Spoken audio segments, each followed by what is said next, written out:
आज या व्हिडिओमध्ये मी तुम्हाला साऊथ गोव्यामधील एक सुंदर मंदिर दाखवणार आहे। या मंदिराचे नाव आहे तांबडी सुर्ला। हे एक शिव मंदिर आहे। हे सुंदर मंदिर भगवान महावीर वन्यजीव अभयारण्यात असून आतील घनदाट जंगलात स्थापित आहे। तांबडी सुर्ला येथे येण्यापर्यंतचा रोड खूपच सुंदर आहे। हा रोड जंगलामधून जातो। पावसाळा असल्यामुळे जणू काही येथे स्वर्गच अवतरला होता। आज दिनांक 9 ऑगस्ट 2024। खरे तर दूधसागरला जाण्याचा प्लॅन होता, परंतु रेल्वे मार्गावरून जाण्यास परवानगी नसल्यामुळे तेथे जायचे कॅन्सल झाले आणि बॅकअप प्लॅन म्हणून तांबडी सुर्लाची निवड केली गेली। दूधसागर वॉटरफॉलला पोहोचण्यासाठी 2-3 मार्ग आहेत। आम्ही पुणे येथून गोवा एक्सप्रेसने निघून कुलेम येथे पोहोचलो।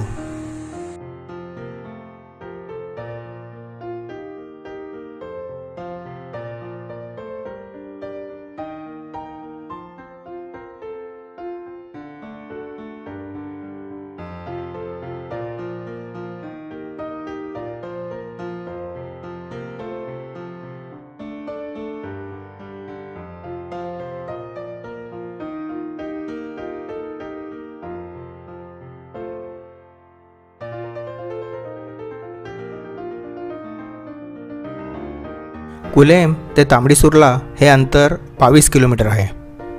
मंदिराच्या गेटमधून आत गेल्यावर लगेचच डाव्या बाजूला एक नदी दिसते। हे मंदिर आणि त्याचा आजूबाजूचा परिसर अतिशय सुंदररीत्या ठेवला गेलेला आहे आणि यामुळेच की काय गेल्या गेल्या आपल्याला प्रसन्नता जाणवते।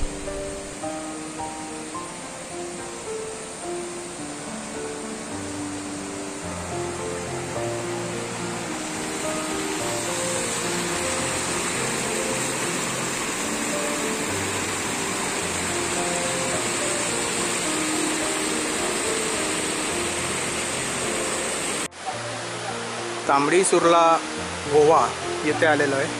हे शंकराचं मंदिर 13व्या शतकात बांधलेलं आहे। तिन्ही बाजूने डोंगर आहे आणि पाऊस पडतो आहे। पूर्ण गोवा म्हटलं तरी हरकत नाही, पूर्ण हिरवेगार झालेलं आहे। जंगलाच्या मधोमध असलेलं हे मंदिर एकदा बघण्यासाठी सर्वांनी अवश्य यावं।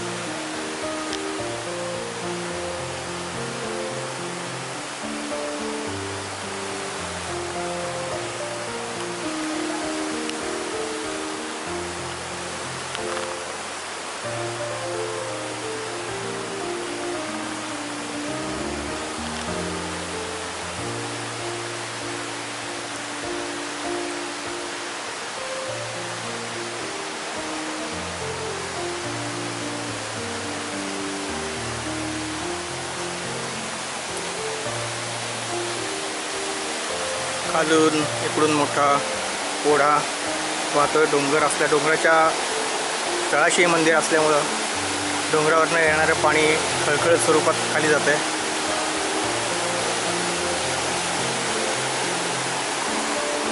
अतिशय सुंदर आणि व्यवस्थितरित्या मेंटेन केलेले मंदिर। हे मंदिर पुरातत्व विभागाच्या अखत्यारीत आहे।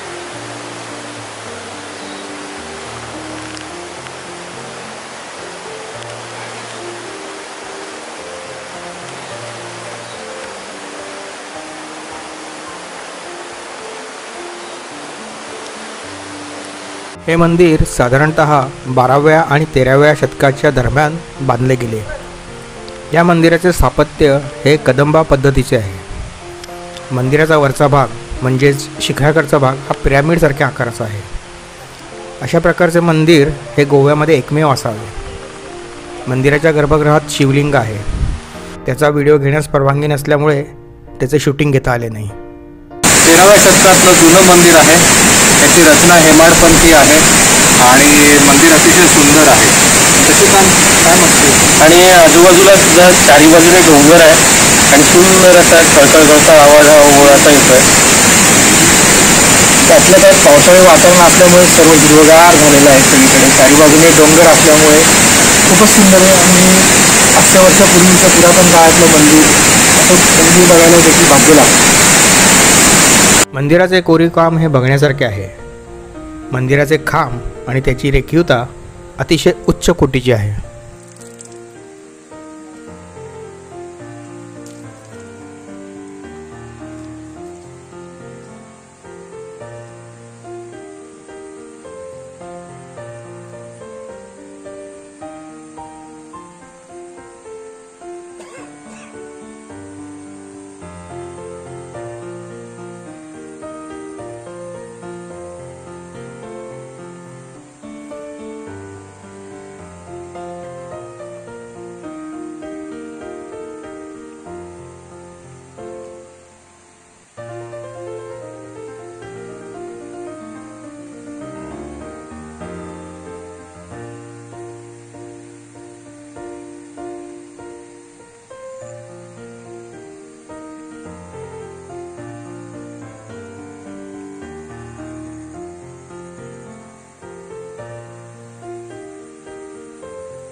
अशा या साऊथ गोव्यामधील सुंदर मंदिराला नक्की भेट द्या.